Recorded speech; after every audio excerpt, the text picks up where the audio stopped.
This is the Netgear Wi-Fi range extender. I got this in January of 2018 and it's still working great.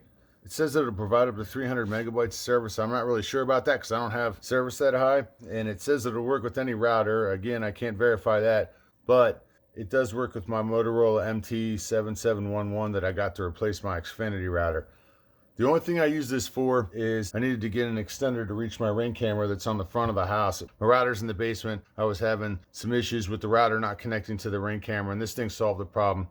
It's pretty easy to set up. You just plug it in close to your router. You wait for the green power light to come on. You push the WPS button on the unit, and then you push the WPS button on your router.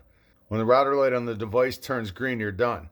Then you can just plug it in wherever you want in the house. Just remember, it has to be in range of your original router. It won't be able to rebroadcast the signal.